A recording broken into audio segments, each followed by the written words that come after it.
স্বার্থপর মানুষদের কাছ থেকে যত তাড়াতাড়ি নিজেকে সরিয়ে নিতে পারবেন আপনার জন্য ততই মঙ্গল। হ্যালো এভরিওয়ান, আসসালামু আলাইকুম। কেমন আছেন আপনারা সবাই? আলহামদুলিল্লাহ আমি ভালো আছি। তো প্রতিদিনের মতো আপনাদেরকে আজকেও নিয়ে আসলাম আমার অফিস রুমে, আর সেটা হলো রান্নাঘর। আর আমরা যারা মেয়েরা আছি সবারই বাসায় একটা অফিস রুম আছে, সেটা হলো রান্নাঘর। রান্নাঘরটাই আসলে মেয়েদের অফিস রুম।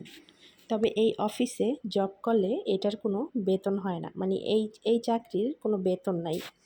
এছাড়া আপনি যত চাকরি করবেন সব চাকরিতে বেতন আছে, শুধুমাত্র এই যে রান্নাঘরে যে অফিস রুমটা এটাতেই হলো আপনার বেতন নাই, একদম বেতন ছাড়া চাকরি।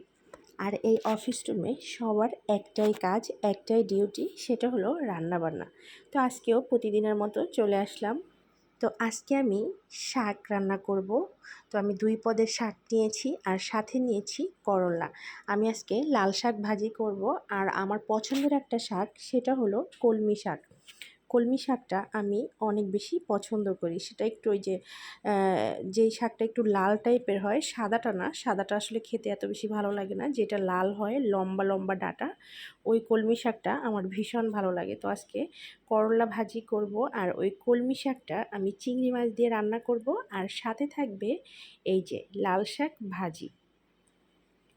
আর দেখেন লাল শাকের কালার, আগে লাল শাক ভাজি করলে একদম লাল কালার দেখা যেত, আর প্লাস ভাত খেলেও ভাতটা যখন মাখাইতাম একদম সব ভাতগুলা লাল হয়ে যেত। আর এখন এই যে লাল শাকে কোনো কালার নাই, একদম সাদা দেখা যায়। যাই হোক, তবে শাকটা অনেক মজা হয়েছিল। আর এই যে চিংড়ি মাছ দিয়ে আমি আমার পছন্দের শাক রান্না করব, সেটা হলো কলমি শাক। বাসায় আসলে খুব একটা শাক খাওয়া হয় না, তবে মাঝে মাঝে খাওয়া হয়। আর কলমি শাকটাকে আমি একটু চিংড়ি মাছ দিয়ে রান্না করি, প্লাস অনেক সময় একটু ভাজিও করি। তবে কলমি শাকটা চিংড়ি মাছ দিয়ে রান্না করলে অনেক বেশি ভালো লাগে খেতে। আর এই যে কলমি শাকটাকে আমি আমার মিনি পুকুরে ধুয়ে নিয়েছিলাম, আপনারা তো দেখলেনই।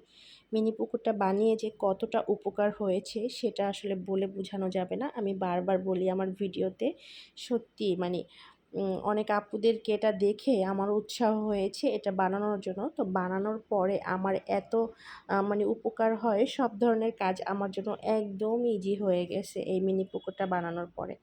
আর এই যে কলমি শাকটাকে রান্না করতেছি চিংড়ি মাছ দিয়ে, এটা কিন্তু ভীষণ মজা হয়েছিল। আপনারাও কিন্তু চেষ্টা করবেন বাসায় কলমি শাক দিয়ে চিংড়ি মাছ রান্না। আর এই যে রান্না বান্না সব শেষ। আজকে একদম সিম্পল খাবার, শাক আর হলো কি বলে করলা ভাজি আর ভাত। টাটা, বাই বাই, সবাই ভালো থাকবেন। আবারও দেখা হবে নতুন কোনো ভিডিও নিয়ে।